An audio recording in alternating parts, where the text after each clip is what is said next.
دیگه دنیا واسه من تاریکه،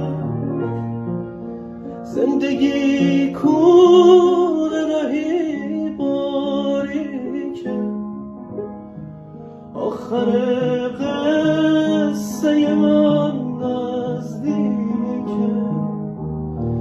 این منم از همه جا وامانده، از همه مردم دنیا رانده و خسته و تنها مانده. ای خدا